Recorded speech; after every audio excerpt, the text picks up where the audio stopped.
Hello po, Tita Darlene. Hello po, Tita Darlene. Thank you so much po. Hello, it's me, Darlene Vlog.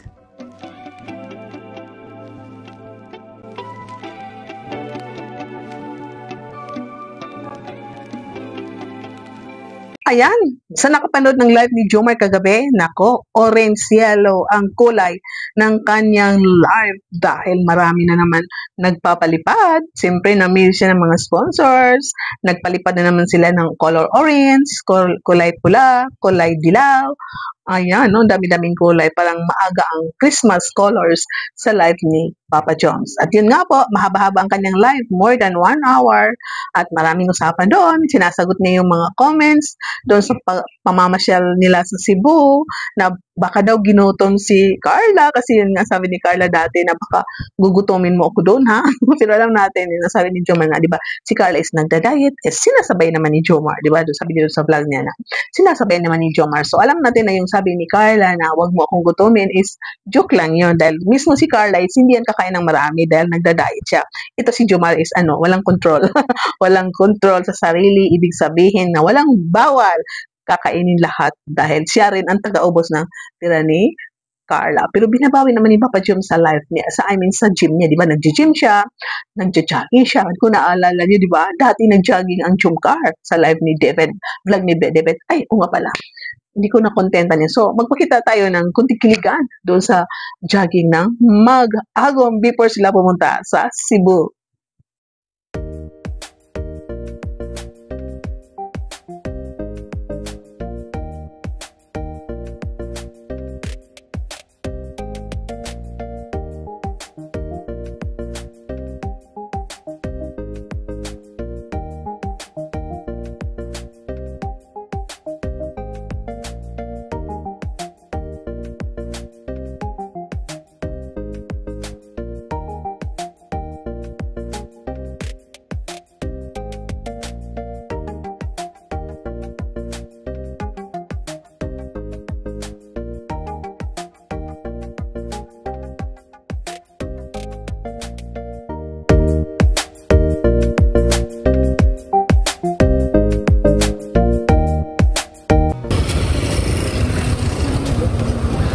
Grabe. Tama na yung ganyan, kuya, nga, no? Tama na yung ganyang ng katawan mo. Para sa akin, mas mataba ka man dati. Mas mataba ka dati. Okay na yan.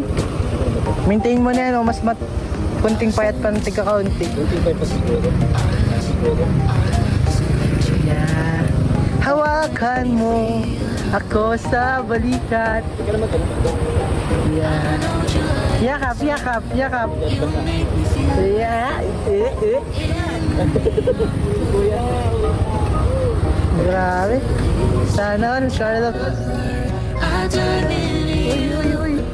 Yan, no? Dati nagja-jogging na yung dalawa, para yung noon pa. Tapos siguro nagja-jogging sila, hindi na vlog ni Jomar, hindi napopost ni Carla. So, parang na lang, isipin na lang natin, ang dalawa nito is nag-exercise, di ba? Minsan pumasama siya sa basketball, pag sumasali si Jomar sa basketball, nandiyan si Carla, pag nag-gym, di ba? Kung lalala po natin, last year, pag nag-gym si Jomar, nandiyan si Carla, nag-gym. Pero itong mga jogging-jogging nila, baka hindi lang na-vlog. At first time na vlog na yung sila na talaga, officially in relationship na sila, first time na vlog na nag-jogging, yung nakita natin na very sweet ang dalawa, tumakbo, pag uwi, nakaangkal sa likod sa motor ni Jomar. So, nako, legit na dalawa itong dalawa na maraming kinilig sa dalawa doon sa kanilang jogging at sa yung pagsakay nila ng motor, di ba? Ituloy natin yung usapan doon about sa live ni Jomar na yun nga, marami naman nag-comment. Hindi talaga makamove on ang mga ito dahil yun na sa pag-vlog kay Carla. At yun ang sagot ni Jomar, alam ko po ang limitasyon ko.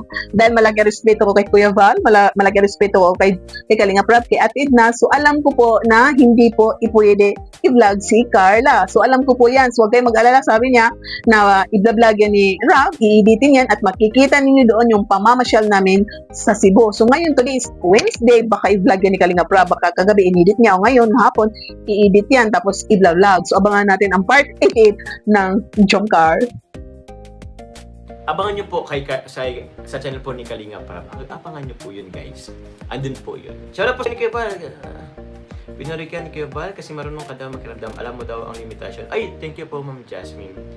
Opo, paano po ba? Alam ko po talaga yung limitation ko po. And yun. Lagi ko naman po sinasabi, ang respect ko po kay Kalinga Prab, kila Kuya Bal. Andyan po lagi talaga kila Ate Edna. So, nga po, no, di ba sa vlog ni Jomar, hindi natin pwede reactionan na parang dumanan si Carla, parang dumanan yung nag-zipline sila na parang pinakita ni Jomar yung mga sa zipline na dumaan si Carla, tapos parang dumaan din natin yung mag-snorkeling, dumaan lang kamera. Kasi sabi nga ni Jomar na parang once lang pero wala daw si Carla. Pero napasin ko parang 2 times pero parang daan lang. No, daan lang. Pwede yun kasi daan lang. Consider na yun parang mapapatawad lang na pwede naman yan. Magagalit si Rap kasi passing lang yan. At isa pa nagpaalam naman si Jomar kay Rap. So bakit man magagalit si Rap? At isa pa, yung ginasabi ni Kalinga, Kuya Val, na pwede niya kahit hindi 100% na si Carl ay nag-vlog is alam naman po natin na nagpapaalam si Jomar kay Kalinga Prab. Si Carla. Ang tata. Tuloy, ganda. Pato kay Mama Cebu. Wow, paiba mo kami. Ha? Paiba. Wala na, naka-book na. Doy. Bye-bye. Kamusta naman, Mama? Nakakatutuwa mo. Kasi tinadun kami. Tawag ko ra. Ha? Lagot ka kaya. Oo, kinanay Cynthia. Nang wala siya. Hindi man, Mama. Baka agawin sa'yo. Ay! Yun po ang Kalingap. Lang kami. Natin reactionan yung pasyal na dalawang vlog ni Jomar doon sa Cebu, yung on the way sila galing Dait, pumunta sila sa Nabua, dumaan sa Mama kasi marami na nakapanood sa inyo, parang bahaw na sa akin, no? Parang bahaw na kung sabi niya, napanood ko na, baka ayun yung panoorin kasi marami na naka-vlog. At yun nga, i-remind ko lang sa inyo na ipanoorin yung mga vlog ni Kalingap Jomar dahil yung kita natin yung Mama na nagkita naman sila ni Carla second times. Ang hug nila is, grabe ang hug ng dalawa.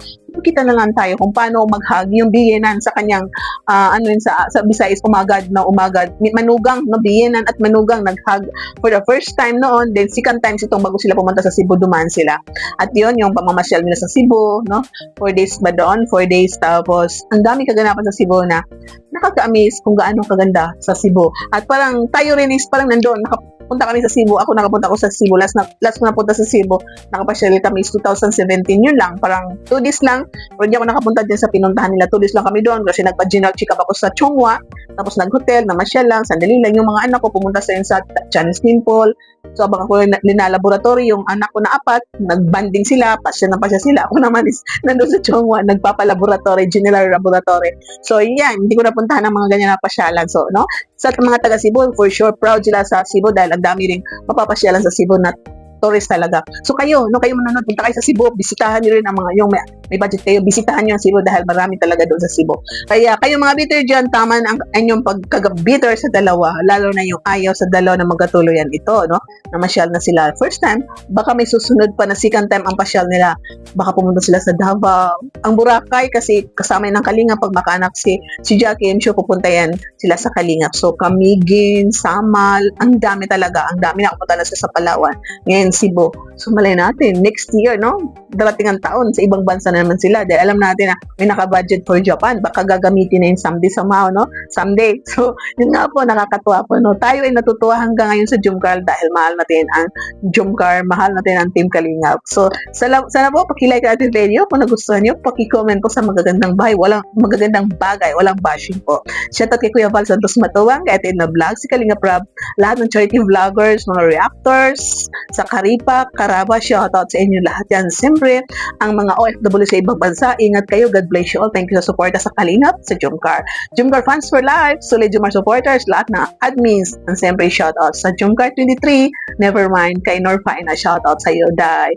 At shoutout sa kay Silon, kay Lucille, kay Kay, kay Sis Connie, kay Ate Glo, at kay Marilyn Sabado. Ingat kayo. God bless you all and see you in my next reaction video. Shout out at kay rin sa kasama sa Caraba, si Angie, si Teacher N, si Ganang Amy, Kuya Nolly, at ang presidente ng Karipa Virador. Bye-bye for now and keep